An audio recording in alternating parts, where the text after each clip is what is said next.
The Adventures of Sherlock Holmes. The original and immortal stories of Sir Arthur Conan Doyle, dramatized anew, with Sir Ralph Richardson as Dr. Watson and Sir John Gielgud in the role of Sherlock Holmes.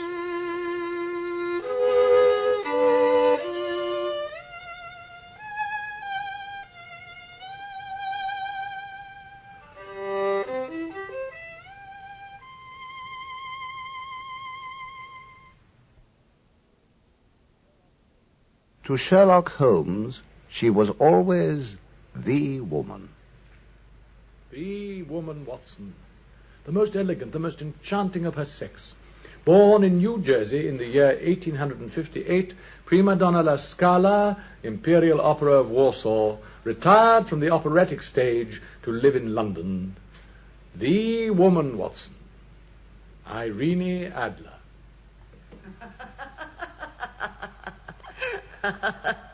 I remain, Mr. Sherlock Holmes, yours very truly, Irene Adler.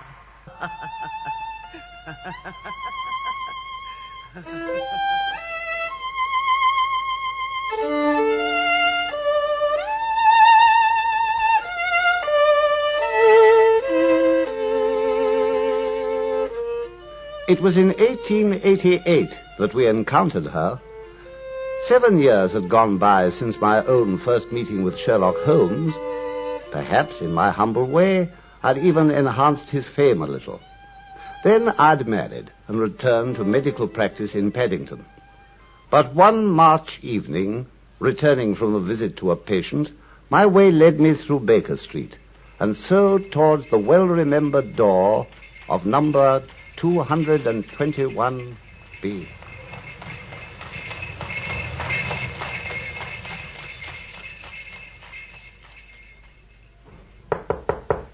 Who is it? Oh, Watson, what a splendid piece of luck. I'm delighted, really. You're the very man I most wanted to see. You're very kind, Holmes. Sit down, my dear fellow, sit down. The old chair. Oh, you can't think how lost I've been lately without my Boswell. Thank you, thank you. By the way, you didn't tell me you intended to go back into practice. But how'd you know I had? You know my methods, Watson. If a gentleman walks into my room smelling of iodoform and with a bulge in his top hat to show where he's secreted his stethoscope, I'd surely be very dull indeed if I didn't know he was an active member of the medical profession. Oh, poor myself, Holmes, it's the old story. It's as clear as daylight when you explain it. And yet, I'd say my eyes were nearly as good as yours for observation, you know. Oh, you think so, do you? Then pray make use of them now, Watson, and tell me what you see in this letter that has just come by special messenger. Read it. They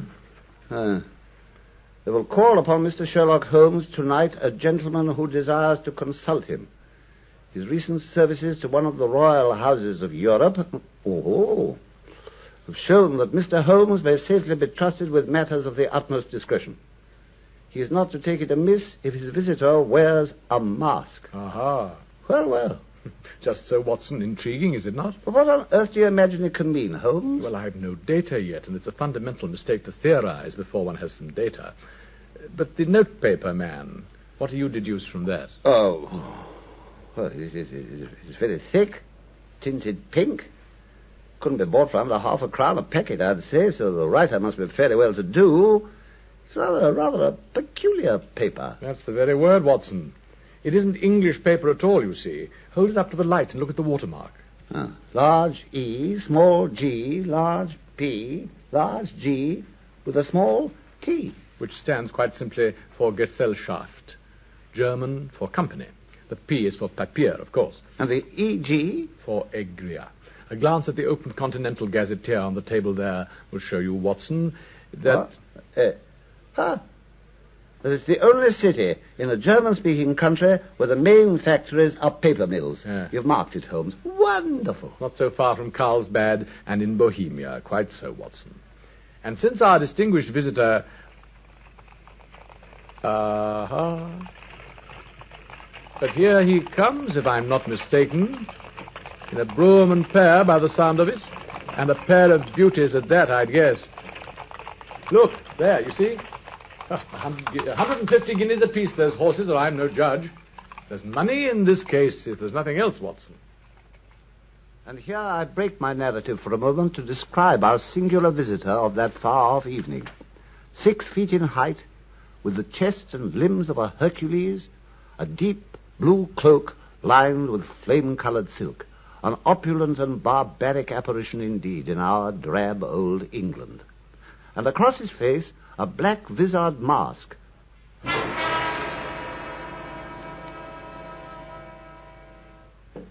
You had my note, Herr Holmes? I did indeed, sir.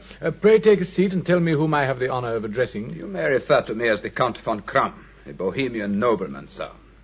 And this gentleman? Oh, this is my colleague, Dr. Watson, upon whose honor and discretion you may completely rely. Most certainly. I'm not in the habit of discussing my private affairs before a stranger, however discreet. Well, in that case, No, sit still, Watson. You must confide in both of us, or neither, Your Majesty. What? Why should you think... Watson, pray take His Majesty's mask. It is a needless inconvenience. Yeah, you are right. I am the king. Why should I attempt to conceal it from your sharp eyes? Why, indeed. Your Majesty had hardly spoken a word before I was aware that I was addressing Wilhelm Gottsreich von Olmstein, Grand Duke of Kassel-Fallstein and hereditary King of Bohemia. I have come incognito from Prague for the purpose of consulting you. Then pray consult Your Majesty. The doctor and I are all attention. The facts are these, then, gentlemen. When I was in Warsaw 5 years ago, I made the acquaintance of a lady whose name may be familiar to you. The adventuress Irene Adler. Adventurous, Your Majesty? I know of the celebrated prima donna, of course. And adventurous, gentlemen. I use the word deliberately. I see. I take it, then, that Your Majesty became somewhat indiscreetly involved with this young person. I did. I will not deny it. I was young. I was only the crown prince then. And there were some compromising letters, no doubt, which Your Majesty wishes me to recover. Precisely. But how did you know? Because I know something of the world, Your Majesty, even sitting in this humble room of mine in Baker Street. There was no secret marriage or anything of that sort. None, Herr Holmes. Well, I fail to follow you, sir. If the lady should produce her letters for blackmail or any other purpose, how would she be able to prove their authenticity? Do you think I did not ask her so, Herr Holmes, when I begged for their return? I asked her that very question. How was she to prove their authenticity? But your writing, Wilhelm, it's so distinctive. I could swear it had been forged. Your private notepaper, Wilhelm. Stolen. Your seal, Wilhelm. Imitated. Your photograph, Wilhelm. Bought. I will swear it all, Irene, and you are without a case against. You forget, Wilhelm. You surely forget, my dear friend. What do I forget? That we are both in the photograph together, hand in hand. Love, Wilhelm. And a little too much champagne, perhaps. Just a little. That magic night. Irene, you wouldn't dare to expose me. No, Wilhelm. But I may consider myself to have been deeply wronged. You can have half my fortune. You promised it to me before. I beg of you, Irene. I am to be married. So I've heard, Your Majesty. To the second daughter of the King of Scandinavia. A most politic match. She will be enchanted, no doubt, when I send her the photograph. Irene, you cannot. On the day that your betrothal is proclaimed, my dear. That very day. Oh, Wilhelm. Poor, compromised Wilhelm. And I tell you that she will do it, Herr Holmes. If only you knew her, you would never doubt it for a moment. She always keeps her word. There are no lengths she would not go to rather than that I should marry another woman. So it appears.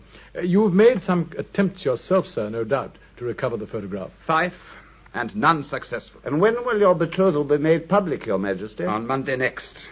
Oh, then we still have 3 whole days, Watson. It's really quite a pretty little problem in its own way. You must place yourself entirely at my disposal, Herr Holmes. That my marriage should take place is of political consequence to all Europe. I should be most happy to save all Europe as soon as I've dealt with 1 or 2 other small matters that are already engaging my attention at the moment.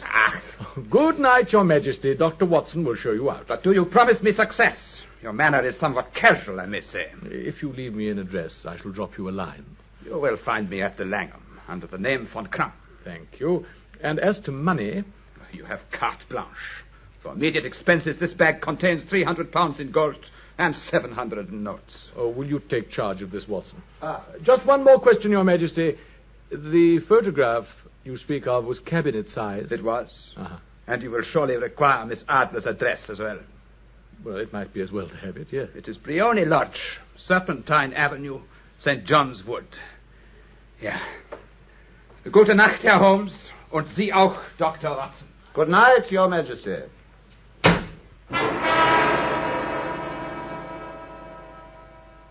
So began, then, our problem of averting the threatened scandal in Bohemia. I called on Holmes next evening and found him in the disguise of a drunken-looking horse-groom. Pass me my makeup tray, would you, Watson, and I'll tell you the whole thing while I remove the semblance of the inebriated Bert Stevens. Then back to Sherlock Holmes. Well, no, into someone else, I fancy. Yes, an amiable nonconformist clergyman, I think. That should serve admirably. Really, Holmes? Yeah. Rather simple-minded, perhaps. White-haired and short-sighted. Now, look here, I have the whole outfit ready. You see, baggy trousers, broad black hat, egg stains on the waistcoat. Oh, splendid, splendid. I suppose you want me to serve as your curate, even more simple-minded. No, only as yourself, Watson. Eh? Oh, forgive me, my dear fellow, I didn't mean... Well, quite so. Now, while you're making up, tell me the tale of your adventures, Holmes. Very well. It happened like this, Watson. There was I, Sherlock Holmes, got up as a horse-coper, sitting in the pub opposite, watching Briony Lodge. Of course, I stood the local cabby to a beer and soon got all the information I wanted. About Miss Adler? About Miss Adler. She's the daintiest thing under a bonnet, it appears. She's turned the head of every man in the neighborhood. Pass me the cold cream, would you, Watson? Or does she have a great many male visitors? No, only one. That's the very crux of the whole matter. One moment, I must just whiten my eyebrows. This visitor of Miss Adler's, Watson, a certain Mr. Godfrey Norton of the Inner Temple. Very dark and dashing, so my friend the cabby told me. When you were the ostler? Exactly. And while I was watching, our dashing gentleman friend rushes up to the house in a tearing hurry, stops there for half an hour, and then rushes out again shouting for a cab. Drive like the devil, cabby. Gross and Hankey's and the jewellers in Regent Street. Then the church of St. Monica in Edgware Road. Half a sovereign if you do it in 20 minutes. And a moment later, out of Briony Lodge dashes someone else, Watson. What? Miss Adler. You saw her? Yes, at last. And it's true. What a lovely face. Though I only caught a glimpse of it through her veil, and she called a cab, too. The Church of St. Monica in the Edgware Road, and half a sovereign if you reach it in 20 minutes. On which, of course, Mr. Sherlock Holmes called a cab, in spite of his own somewhat disreputable appearance, and reached the church at precisely 5 minutes to 12. Inside was a surpliced clergyman with Miss Adler and Mr. Norton. Norton, seeing me rush down the aisle, took my arm and cried, Quick, my man, you'll do. 3 minutes to 12 and the license expires then. We need a witness to a marriage, man. A witness to a marriage, Watson, my humble self. All done in an instant, tying up Irene Adler, spinster, to Godfrey Norton, bachelor. Good heavens. And a sovereign as a tip from the bride, which I shall wear on my watch chain forever. Well, this certainly is an unexpected development, Holmes. Indeed it is, my dear fellow. What's more unexpected? They parted at the door of the church, and I heard her say that she'd drive as usual in the park from 5 till 7, so all is well. Our schemes can go ahead. There, now, black overcoat, yes, badly rolled umbrella. Oh, and hand me that little parcel, would you mind, Watson? Thank you. Now we are quite ready for our little visit to one of my most charming parishioners at Briony Lodge.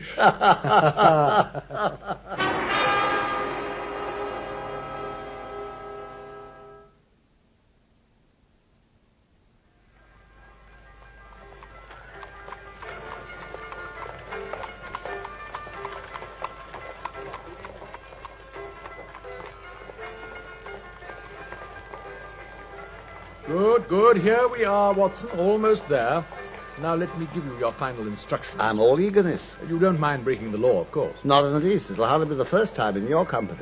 Very well, then. Now, whatever happens, simply do exactly what I tell you. Do I ever do anything else? You'll find rather a busy scene when we reach the house.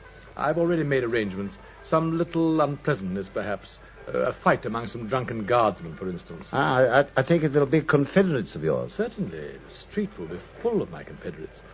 I think I've engaged almost every out-of-work actor in London. Oh, the place will be thronged, Holmes. But what am I to do? Just take this parcel, Watson. Quickly, put it in your pocket. But what on earth is it, Holmes? A kind of bomb. A kind of pray what? don't drop it. Yet, Watson. It's just an ordinary plumber's smoke rocket, fitted with a cap to make it self-lighting when it's thrown. And what do I do with this remarkable device? Why, you throw it, Watson. You'll station yourself in the shelter of a laurel bush, which you'll find growing immediately outside the sitting-room window. And when I'm inside the house... But how do you manage to get in? Just wait and you'll see.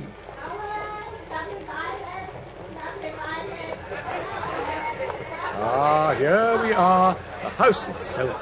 And everyone ready in their positions. Wonderful, Holmes. I've never seen more admirably staged-managed effect. Let's observe the group of guardsmen, particularly Watson, stationed just at the spot where Mrs. Norton's carriage will arrive. Those soldiers look spectacularly drunk. Well, of course they do. They're my star performers. Now, there's the bush you have to hide behind. You see it? The definite aureola? Oh, always so well-informed, Watson. Precisely. The window's open, as you see, and you'll be able to hear me say, "All I want is a glass of water, please." Which is my cue, I take it. Precisely. Then you throw the rocket through the window into the room and start a shout of fire. The place will fill with smoke. There will be complete confusion. I shall reappear to join you, and then we shall return to Baker Street wiser than we came. Wiser? What do you mean? Miss Adler will have shown me where the photograph is hidden. I can't believe it. Aha, but here she comes, Watson. Look, that's her cab now. Get under cover, man, quickly, while I begin to play my part. Good luck, Reverend. Thank you. There, who do you think you, sir? Lie off me, will you? This is round the blooming street, you know. Ah, leave him alone, can't You you? keep your hands off me, think your blooming kitchen, as you. Gentlemen, I pray you to restrain yourselves. On the old gent with the whiskers, eh? Oh, blinking holy Joe. I beg you to stand back, gentlemen. Let the lady alight from her carriage. Step aside there! How dare you create a disturbance before my house? With aristocrats next time, now, look here. You can very well shut up for one, now. Take that. Oh, gentlemen! Step really. aside, I say! Let me pass! You shut your face, will you? Gentlemen! Watch out, Reverend, you get hurt. Oh, my head! My head! Oh! Quick, Oh, poor old fellow, he's hurt. My lady. Well, what's wrong? Oh, it's the old minister. He's hurt, my lady. We can't leave him lying here. Bring him into my sitting room, then. Oh. Poor old fellow, when he was only trying to help me. Here, you. Give us a hand, will you? Through this way. Watch the step, my man. Oh, thank you. How very kind. Thank you. I'm better now. Please don't let me be any trouble. Just lie quietly for a moment, sir. It was most good of you to come to my assistance. The wretches ran off when you fell. You're very kind indeed, ma'am. All I want is a glass of water, please. Certainly. I'll have it fetched for you at once. Thank you. Fire! Fire! Fire!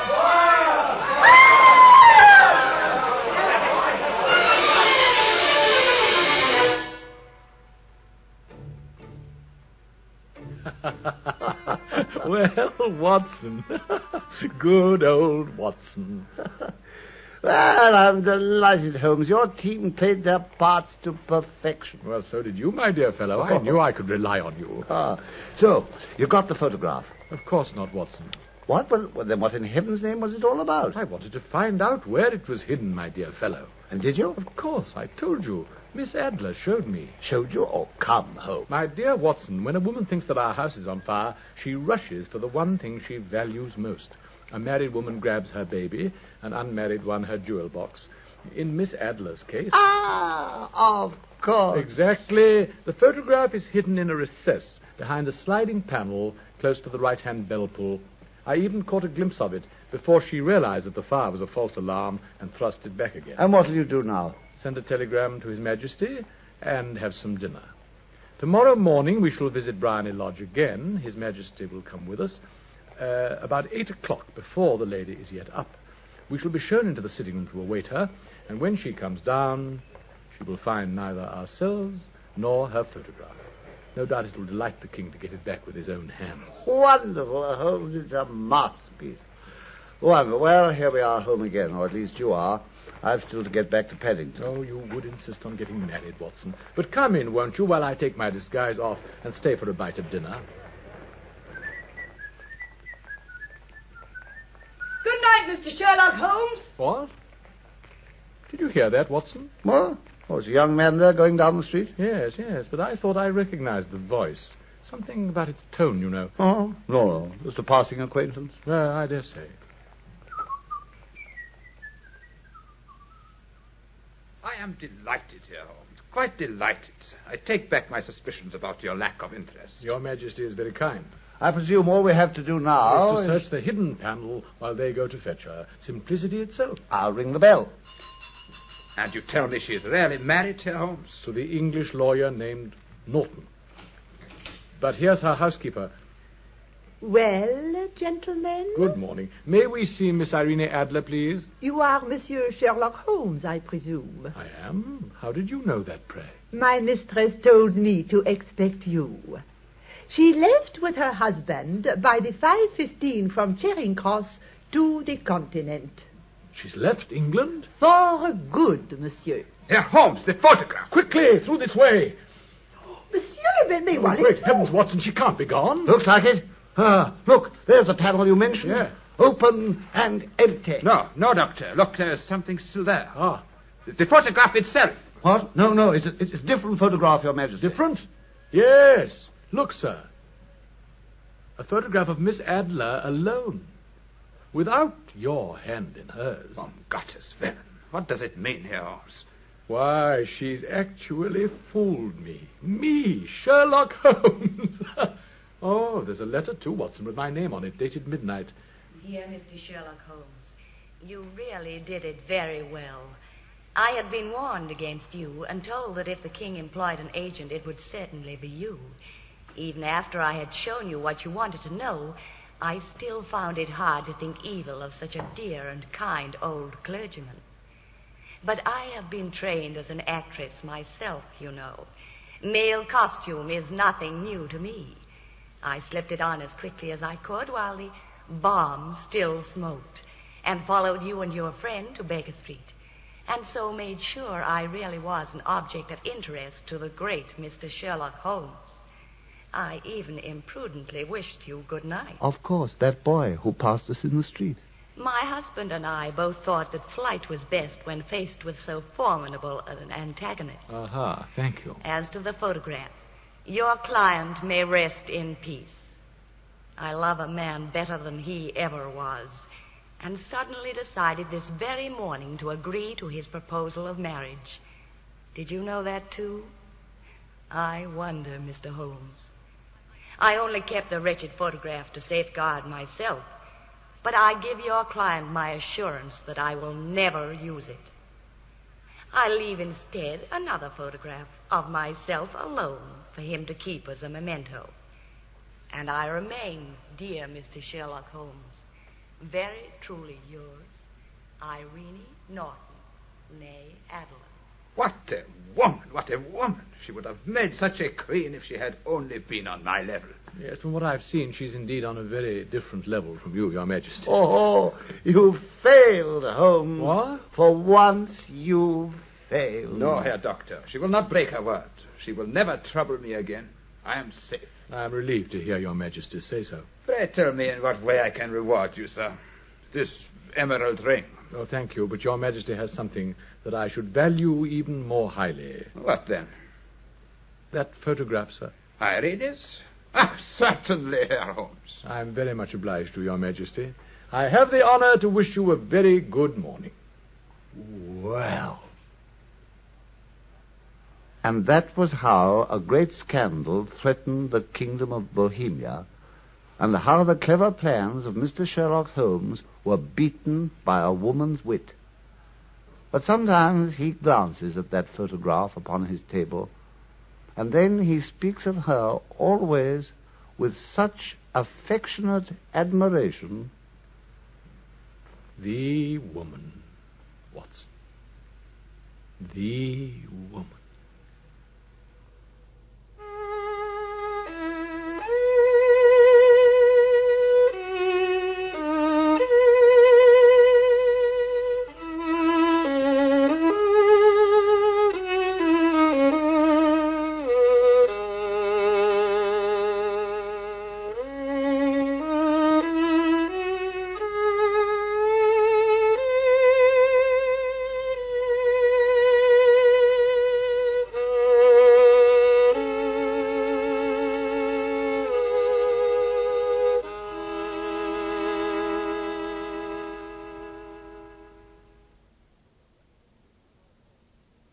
The Adventures of Sherlock Holmes, based on the original stories of Sir Arthur Conan Doyle, have been dramatized anew with original music composed by Sidney Torch. Sir Ralph Richardson played the part of Dr. Watson, and Sir John Gielgud that of Sherlock Holmes. The program was produced by Harry Allen Towers.